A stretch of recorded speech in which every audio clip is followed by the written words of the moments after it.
Hello guys, welcome back. അപ്പോൾ ഇന്നത്തെ കുറച്ച് കാര്യങ്ങളൊക്കെ കാണാം. അപ്പോൾ നമ്മൾ രാവിലെ എഴുന്നേറ്റു, ഫ്രഷായി, എന്നിട്ട് കുക്കി കുറച്ച് ബദാമും മുട്ടയൊക്കെ കഴിച്ചു. ഇവിടെ കുറച്ച് നേരത്തെ തന്നെ മാവിരിപ്പുണ്ടായിരുന്നു. അപ്പോൾ ഒരു ഗോതമ്പ് ദോശ അതിനകത്ത് ഇച്ചിരി ബട്ടറും ഇച്ചിരി പഞ്ചസാരയും കൂടി ഇട്ടു. പിന്നെ പാല് ഇന്നലെ പിരിഞ്ഞു പോയി ഗൈസ്, അപ്പം അതിനി വാങ്ങിക്കണം. അപ്പം കട്ടൻ കാപ്പിയാണ് ഇട്ടത്. അങ്ങനെ ഞാൻ കുക്കിക്ക് നേരത്തെ ബദാം കൊടുത്തവൾ അത് കഴിച്ചു. പിന്നെ പുഴുങ്ങിയ മുട്ട കൊടുത്തിട്ടുണ്ടായിരുന്നു, അപ്പോൾ അത് കുറച്ച് കഴിച്ചിട്ട് വെച്ചേക്കുവാണ് കേട്ടോ. അപ്പം ഞാൻ പറഞ്ഞു കുക്കി അത് കഴിക്കണേ എന്നൊക്കെ പറഞ്ഞപ്പോഴത്തേക്ക് അവൾ ഈ കാറിൻ്റെ മണ്ടയ്ക്ക് ഇരുന്നിട്ട് അങ്ങോട്ടും ഇങ്ങോട്ടും പോവാണ്. അപ്പം ഞാനിങ്ങനെ പറയും, നമ്മുടെ സിയാമ അല്ലേ, കുക്കി ബേബി ആയിരുന്നപ്പം സിയാമ എന്ന് വിളിച്ച് മമ്മേൻ്റെ അടയും നോക്കി എന്നൊക്കെ പറയുമ്പോഴത്തേക്ക് അവൾക്ക് ഭയങ്കര ചിരിയാണ്, ഭയങ്കര ഇഷ്ടമാണ്. അപ്പം എന്നാൽ ഞാൻ പോട്ടെ എന്ന് പറഞ്ഞപ്പം എൻ്റെ കയ്യിലൊക്കെ പിടിച്ചേക്കും കേട്ടോ. എന്തായാലും അത് കഴിഞ്ഞ് മുട്ടയൊക്കെ കഴിച്ച് പിന്നെ ഞാൻ പതുക്കെ എൻ്റെ ആ ഒരു ഗോതമ്പ് ദോശ കഴിക്കാൻ തുടങ്ങി. ഞാൻ ആ ഒരു ഗോതമ്പ് ദോശ എടുത്തുള്ളൂ കേട്ടോ. അപ്പം ഞാനത് പകുതിയാക്കി, പകുതി കുക്കിക്ക് പീസാക്കി, എന്നിട്ട് ബാക്കി പകുതി ഞാനും അങ്ങനെ അങ്ങ് റോള് പോലെ കടിച്ച് തിന്നു. അപ്പോൾ ഇവളിങ്ങനെ റിമോട്ടും എൻ്റെ കയ്യിൽ നിന്ന് വാങ്ങിച്ചുകൊണ്ട് ക്യാമറ ഓണായി കിടക്കുന്ന പിന്നെ അങ്ങോട്ടാണ് കേട്ടോ അവളുടെ ശ്രദ്ധ. ഇന്നലെ രാത്രി ഞാനൊരു വീഡിയോ കണ്ടിട്ട് എനിക്ക് ഈ പൂരിയും മുട്ടക്കറിയും ഭയങ്കര സ്പൈസി മുട്ടക്കറിയും കഴിക്കാൻ ഭയങ്കര ഒരു കൊതു വന്നു ഗൈസ്. അപ്പം എന്താണ്, നമ്മൾ തന്നെ കയറി ഉണ്ടാക്കണമല്ലോ. ഞാനാണെങ്കിൽ ഇതുവരെ പൂരി ഉണ്ടാക്കിയിട്ടില്ല, പക്ഷേ മുട്ടക്കറി സ്പൈസി മുട്ടക്കറിയായിട്ട് ഒത്തിരി വട്ടം ട്രൈ ചെയ്തു കേട്ടോ. ഒരു 2-3 വട്ടം ട്രൈ ചെയ്ത് അത് അത്യാവശ്യം ഫ്ലോപ്പായി. എന്തൊക്കെയൊക്കെയോ കുറേ റീസൺസ് കൊണ്ടിട്ട് ഓരോരോന്നും അത്ര അങ്ങോട്ട് പെർഫെക്റ്റ് ആയില്ല. ഏറ്റവും ലാസ്റ്റ് ഉണ്ടാക്കിയെന്ന് പറഞ്ഞാൽ അതിനകത്ത് എന്തോ 1-2 സാധനങ്ങൾ നമുക്കില്ലായിരുന്നു. തക്കാളിയും പിന്നെ വേറെ എന്തോ ഒരു തൈര് ഒഴിക്കാൻ പറഞ്ഞിട്ടുണ്ടായിരുന്നു. അപ്പോൾ തൈരും ഞാൻ വേറെ എന്തോ സലാഡിനൊക്കെ എടുത്തിട്ടത് കഴിഞ്ഞു. പക്ഷേ എങ്കിലത് ഞാൻ കണ്ട റെസിപ്പി അതിനകത്ത് ഭയങ്കര സ്പൈസി റെഡ് മുട്ടക്കറിയായിരുന്നു. ഞാൻ ഉണ്ടാക്കി വന്നപ്പോഴത്തേക്ക് അത് ബ്രൗൺ കളർ. ചിലപ്പോൾ ഇനിയും ഞാൻ മസാല ഇട്ടത് കുറഞ്ഞു പോയത് കൊണ്ടാണോ എന്ന് എനിക്കറിയത്തില്ല, ചിലപ്പോൾ അതായിരിക്കും. പിന്നെ ഈ 1-2 ഇതും കൂടി ഇല്ലായിരുന്നു, എന്തൊക്കെയോ ചെറിയ ഇൻഗ്രീഡിയൻസ് ഇല്ലായിരുന്നു. അങ്ങനെ 2-3 വട്ടം വെക്കുമ്പോഴും ഇത് ഫ്ലോപ്പാവുകയാണ് കേട്ടോ. അങ്ങനെ പിന്നെ എന്തായാലും ഞാൻ വിചാരിച്ച് എനിക്കിന്ന് ഭയങ്കരമായിട്ട് വീണ്ടും ഉണ്ടാക്കാൻ തോന്നി. അങ്ങനെ പിന്നെ അതിൻ്റെ പ്രിപ്പറേഷൻ ഞാനാണെങ്കിൽ അപ്പോൾ ഇന്നലെ റെസിപ്പിയൊക്കെ നോക്കി വെച്ച്, ഈ പൂരിയുടെയും അതുപോലെ തന്നെ മുട്ടക്കറിയുടെയും. അങ്ങനെ രാവിലത്തെ ഫുഡിങ് എല്ലാം കഴിഞ്ഞ് ഞാനാണെങ്കിൽ എൻ്റെ റെസിപ്പിയുടെ ബുക്കും അമ്മമ്മയല്ലേ പേനയും എടുത്ത് അപ്പം എന്തുവാ അവള് കാണിക്കുന്നത്, എൻ്റെ റെസിപ്പിയുടെ ബുക്കായത്. എന്നിട്ട് അപ്പം തൊട്ട് അവൾ എൻ്റെ കയ്യിൽ നിന്ന് പേന വാങ്ങിച്ചുകൊണ്ട് പോന്നു, ബുക്ക് വാങ്ങിച്ചുകൊണ്ട് പോന്നു. അതിനകത്ത് ഞാൻ ഒരു പേജ് അവൾക്ക് വേണ്ടി വെച്ചിട്ടുണ്ട് എന്തെങ്കിലും എഴുതാൻ, കുത്തി വരയ്ക്കാൻ. അത് കുറേ കഴിഞ്ഞിട്ട് അവൾ എനിക്ക് പേന തരുന്നില്ല, ബുക്ക് തരുന്നില്ല. പിന്നെ അത് കഴിഞ്ഞിട്ട് എനിക്ക് കുക്ക് ചെയ്യണമെന്ന് പറഞ്ഞപ്പോൾ റെസിപ്പി എഴുതാനൊന്നും അവൾ തരുന്നില്ല. എന്നിട്ട് കുക്ക് ചെയ്യാൻ സമ്മതിക്കുന്നില്ല, ഫുഡ് കുക്ക് ചെയ്യാനായിട്ട്. എന്നിട്ട് ഇവിടെ ആണെങ്കിൽ കറിയൊന്നുമില്ല, കറിയെല്ലാം കഴിഞ്ഞു. അപ്പം എന്നിട്ട് അവൾ എന്തുവാണ്, ഇപ്പം നമ്മൾ ബ്രസ്റ്റ് ഫീഡിങ് നിർത്തിയിട്ടില്ല. 1 ഇയർ കഴിഞ്ഞിട്ട് ഒരു 3 ഇയർ വരെയൊക്കെ കൊടുക്കുന്നത് നല്ല ആയതുകൊണ്ട് നിർത്തിയിട്ടില്ല. അതുകൊണ്ട് എന്താണ്, നമ്മൾ ഉദ്ദേശിക്കുന്ന കാര്യങ്ങളൊന്നും നമുക്ക് ചെയ്യാൻ പറ്റത്തില്ല ഗൈസ്. നമ്മളിങ്ങനെ ഇപ്പം ഫുഡ് ഉണ്ടാക്കണമെങ്കിലോ അല്ലെങ്കിൽ എന്തെങ്കിലും ഒന്ന് വൃത്തിയാക്കണമെങ്കിലോ ഒന്നും പറ്റത്തില്ല. കാരണം ഇവർ ഫുഡ് കഴിച്ചിട്ട് ഇച്ചിരി ഒന്ന് കളിച്ചിട്ട് അപ്പം തന്നെ ഫീഡ് ചെയ്ത് കിടന്നുറങ്ങാൻ. പിന്നെ വരുന്നില്ല മഷി. എന്നിട്ട് എന്താണ് ഫീഡ് ചെയ്താണ് ഉറങ്ങുന്നത്. കൊച്ചിലേ തൊട്ടേ അങ്ങനെ നമ്മൾ ആട്ടി ഉറക്കേണ്ട ഒരിത് വന്നിട്ടില്ല. അത് ഭയങ്കര ഒരു ഇതാണ്. കാരണം എനിക്കാണെങ്കിൽ സിസേറിയനാണ്. അപ്പോൾ സിസേറിയൻ കഴിഞ്ഞിട്ട് ഇങ്ങനെ ആട്ടി ആട്ടി ഉറക്കുക എന്ന് പറഞ്ഞാൽ നമ്മുടെ ആ വയറും ആ ഒരു മുറിവും ഒക്കെ കൊണ്ട് നമുക്ക് ഒരിക്കലും പറ്റത്തില്ല. പക്ഷെ ആ സമയത്ത് അവൾ എന്താ ഇങ്ങനെ പാലൊക്കെ കുടിച്ച് ഫീഡ് ചെയ്ത് ഉറങ്ങിയത് കൊണ്ട് ഒത്തിരി ഇത് ഉണ്ടായിട്ടുണ്ട്. അതായത് നമുക്ക് ആ ഒരു സ്ട്രെയിൻ ഒന്നും എടുക്കേണ്ട വന്നിട്ടില്ല. പക്ഷേ എങ്കിൽ കണ്ട അവളുടെ പേജിൽ ഇട്ട് വരയ്ക്കുക. അപ്പം പക്ഷേ ഇത് കുറച്ചൊന്നും വലുതായി കഴിഞ്ഞാൽ ഇതെന്ന് പറഞ്ഞാൽ നമുക്ക് പിന്നെ ഒന്നും ചെയ്യാൻ പറ്റത്തില്ല. പിന്നെ ഇവർ നമ്മളെ വലിച്ചുകൊണ്ട് പോകും. പിന്നെ അവർക്ക് ഉറങ്ങണം എന്ന് പറഞ്ഞിട്ട് അങ്ങനെ ഇപ്പോഴും ഫീഡ് ചെയ്തിട്ടാണ് ഉറങ്ങുന്നത്. അവൾ തന്നെ ഉറങ്ങുന്ന ഒരു ഇതില്ല. അപ്പം എന്താണ്, രാവിലത്തെ ഒരു ഫുഡിങ് കഴിഞ്ഞ് കഴിഞ്ഞാൽ വീണ്ടും അവൾ ബഹളം ഉണ്ടാക്കും. എന്തുവാ അവൾക്ക് ഉറങ്ങാൻ വേണ്ടിയിട്ട്. അപ്പം പവർ ബാങ്ക് എടുത്ത് താഴെ ഇട്ട് ഗൈസ്. കുക്കി എന്തിനാണ് ചെയ്തത്? മമ്മയ്ക്ക് ഡാഡ വാങ്ങിച്ചെന്നൊരു പവർ ബാങ്ക് അല്ലേ ഇത്. ചീത്തയാവത്തില്ല ഇങ്ങനെ താഴെ ഇട്ട് കഴിഞ്ഞാല്? താഴെയിടല്ലേ കേട്ടോ. അങ്ങനെ എന്താ കൊറേ നേരം കൊണ്ട് ഞാൻ പറയുന്നു ഫുഡ് ഉണ്ടാക്കിക്കോട്ടെ. അവള് സമ്മതിച്ചാലേ നമുക്ക് എന്തെങ്കിലും ചെയ്യാൻ പറ്റത്തുള്ളൂ. അപ്പൊ ചില സമയത്ത് അവള് കുറച്ചേരം ഇരുന്ന് എന്തെങ്കിലും ടി വി കഥ കാണും, അല്ലെങ്കിൽ എന്തെങ്കിലും കളർ ചെയ്യും, അല്ലെങ്കിൽ വെള്ളത്തിൽ കളിക്കും, അങ്ങനത്തെ എന്തെങ്കിലുമൊക്കെ സാധനം വെച്ച് ചെയ്തുകൊണ്ടിരിക്കും. പക്ഷെ ചില സമയത്ത് ചിലപ്പോൾ നമുക്ക് ആ സമയത്ത് ചിലപ്പോൾ ഒന്നും ചെയ്യാൻ കാണത്തില്ലായിരിക്കും. ചിലപ്പോൾ ഫ്രീ ആയിരിക്കും, ഫുഡ് കാണും. നമുക്ക് ചിലപ്പോൾ ഈ എന്തെങ്കിലുമൊക്കെ ചെയ്യണം, അല്ലെങ്കിൽ ഫുഡില്ല, ആ ഒരു സമയത്തായിരിക്കും ചിലപ്പോൾ കുക്കിയുടെ പേര് എടുത്തതിനകത്തൊന്നും എല്ലായിടത്തും കുക്കി വരക്കില്ലേ, അപ്പോൾ ചെയ്യാൻ പറ്റത്തില്ല. അങ്ങനെ എനിക്കും ഭയങ്കര എന്തുവാണ് സ്ട്രെസ് അടിച്ച് പിന്നെ എന്തുവാ ഞാനിങ്ങനെ കരഞ്ഞോണ്ടൊക്കെ അവിടുത്തെ പറയുമായിരുന്നു. അപ്പം അവൾ കുറച്ചു നേരം കഴിഞ്ഞപ്പോൾ അവൾ എഴുന്നേറ്റിട്ട് അവൾ പറഞ്ഞു മമ്മ ഇനിയും കുക്ക് ചെയ്തോന്ന് പറഞ്ഞേ. അങ്ങനെ പറയുമ്പോൾ എനിക്ക് വീണ്ടും കരച്ചിൽ വരും. അപ്പം ഞാനിങ്ങനെ കരഞ്ഞോണ്ട് പറഞ്ഞു, കണ്ടോ കുക്കി മമ്മയെ ടെൻഷൻ അടുപ്പിച്ചില്ലേ, മമ്മയെ കരയിപ്പിച്ചില്ലേ, അല്ലേ കുക്കി? ഇങ്ങനെ മമ്മയെ കരയിപ്പിച്ച്. അപ്പൊ കുക്കി എന്താ അപ്പൊ പറഞ്ഞേ? മമ്മ കരഞ്ഞപ്പം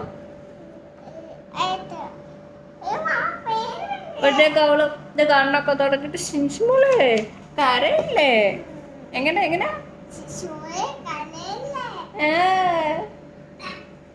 എന്നൊക്കെ പറഞ്ഞ് എന്നെ സോപ്പിടുക.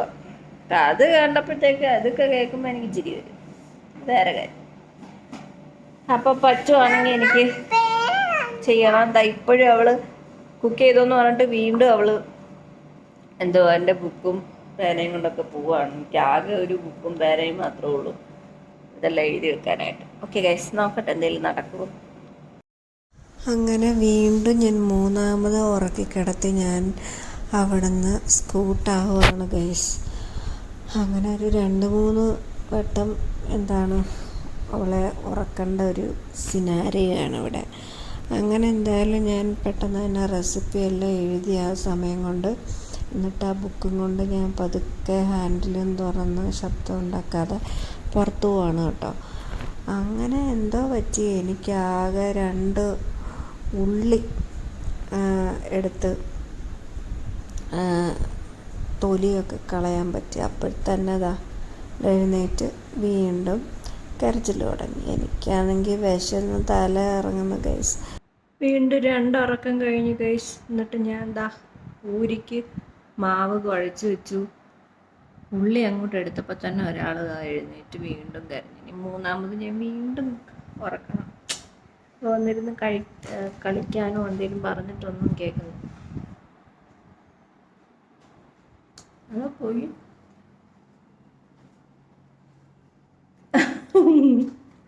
ചേട്ടാ കണ്ടോ ഒരാൾ ഒളിച്ചിരിക്കുന്നത്?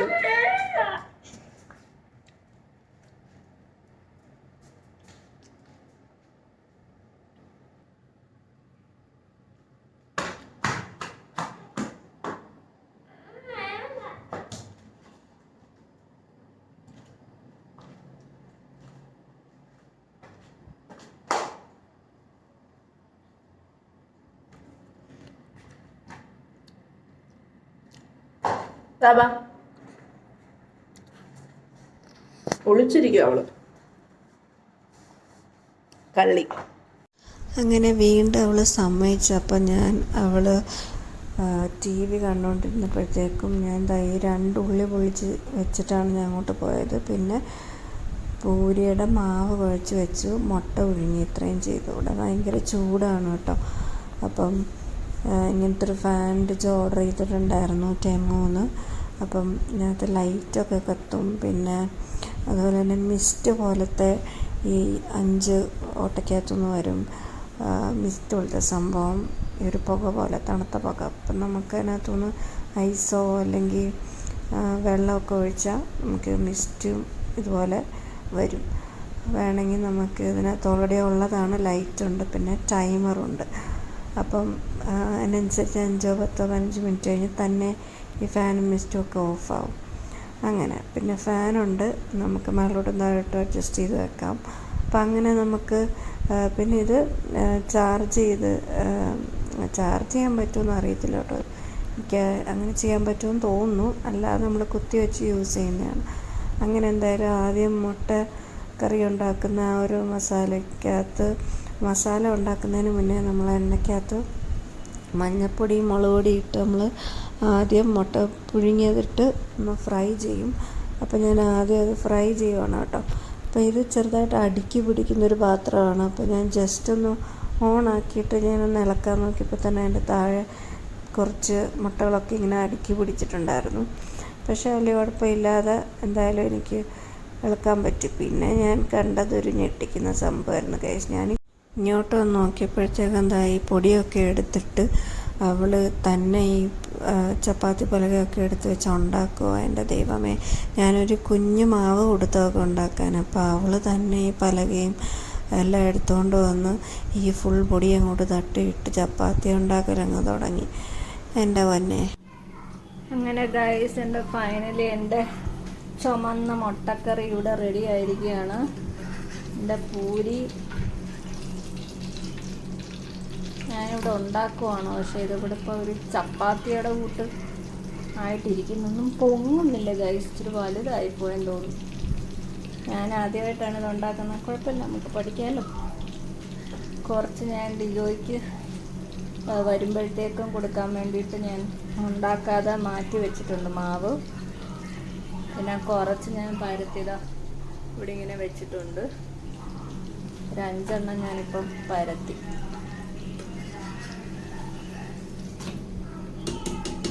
ഇങ്ങനെയൊക്കെ തന്നെയാണെന്ന് തോന്നുന്നു ഗൈസ്.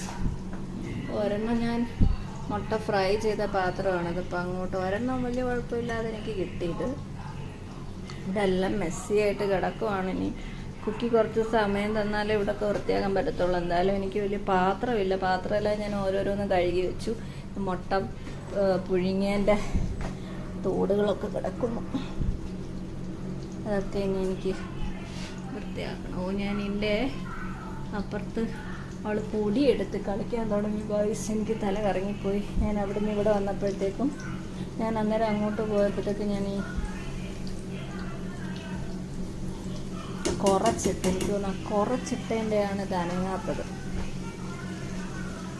അപ്പോൾ എന്തായാലും ഇന്നലെ രാത്രി ഞാൻ കുറേ മുക്ബാങ് ഒക്കെ കണ്ട് കഴിച്ചു. അതിനകത്ത് ഈ പൂരിയും മുട്ടക്കറിയൊക്കെ തിന്നപ്പോൾ എനിക്ക് ആക്രമണം വന്ന് വായിന്ന് വെള്ളം വന്ന് എന്തായാലും നമുക്ക് ഇങ്ങനെ വെളിനാട്ടിൽ നിൽക്കുമ്പം നമ്മുടെ വീട്ടിൽ നിന്ന് പറഞ്ഞാൽ ഉണ്ടാക്കി തരാൻ ഇവിടെ ആരും ഇല്ലല്ലോ. നമ്മുടെ കാര്യങ്ങൾ നമ്മൾ തന്നെ ചെയ്യണം. അങ്ങനെ എന്തായാലും ഉണ്ടാക്കിക്കൊണ്ടിരിക്കുമായിരുന്നു. പക്ഷേ ഇതിൻ്റെ ഇടയ്ക്ക് കൂടെ കുക്കിയാണെങ്കിൽ ഒരു കരച്ചിൽ പാസ്സാക്കി. ഞാനാണെങ്കിൽ നോക്കിയപ്പോഴത്തേക്കും അവൾ വാട്ടർ ബോട്ടിൽ എടുക്കരുതെന്ന് പറയുന്ന അവൾ കുടിക്കാൻ വേണ്ടി എടുത്തിട്ട് അവിടെ ഒഴിച്ച് അവിടെ അവൾ തെന്നി വീണ്. അതങ്ങനെ ഇതിൻ്റെ ഇടയ്ക്ക് കൂടെ പല സംഭവങ്ങളും നടക്കും. പിന്നെ അവൾ ഒത്തിരി വട്ടം എന്താണ് ഉറങ്ങണം, അതാണ് ഇതാണെന്നൊക്കെ പറഞ്ഞിട്ട് അവൾ ഫുഡൊന്നും കഴിക്കാതിരിക്കുമായിരുന്നു. ഇനിയിപ്പം ഫുഡ് കൊടുക്കണം, ഒത്തിരി ലേറ്റായി. അങ്ങനെ രാവിലത്തെ ഭക്ഷണം രാവിലെ കഴിക്കാൻ പറ്റിയില്ലെങ്കിലും ഉച്ചയ്ക്ക് കഴിക്കാൻ പറ്റിയില്ലെങ്കിലും ഒരു 5:30-6 മണിയോടുകൂടി എനിക്ക് കഴിക്കാൻ പറ്റും ഗൈസ്. അങ്ങനെ ഞാൻ ഉച്ചക്കലത്തെ ഭക്ഷണം ഇപ്പോഴാണ് കേട്ടോ 5:30 കഴിഞ്ഞ് ഇതെല്ലാം ഉണ്ടാക്കി വന്നപ്പോഴത്തേക്കും. അങ്ങനെ മുട്ടക്കറിയും പൂരിയും വലിയ കുഴപ്പമില്ലാതെ കിട്ടി. നേരത്തേനേക്കാട്ടിയൊക്കെ ഞാൻ ഉണ്ടാക്കിയതിനെക്കാട്ടി ഒത്തിരി ബെറ്ററായിരുന്നു. അങ്ങനെ ഞാൻ ആദ്യത്തെ വായി വെച്ചു. അടിപൊളിയായിരുന്നു ഗൈസ്. അങ്ങനെ എന്തായാലും പിള്ളേരുണ്ടെങ്കിൽ ചിലപ്പം നമ്മൾ ഉദ്ദേശിച്ച സമയത്തും സ്ഥലത്തും സാഹചര്യങ്ങളിലും ഒന്നും ഉണ്ടാക്കാം എന്ന് വിചാരിക്കുന്നു. അങ്ങനെ എന്തായാലും ഇന്ന് പറ്റി. ഇതൊക്കെയാണ് ഗൈസ് ഇന്നത്തെ വിശേഷം. അപ്പം അടുത്ത വിശേഷമായിട്ട് നമുക്ക് പെട്ടെന്ന് കാണാം. ബൈ. ലൈക്ക് ചെയ്യുക, ഷെയർ ചെയ്യുക, സബ്സ്ക്രൈബ് ചെയ്യുക.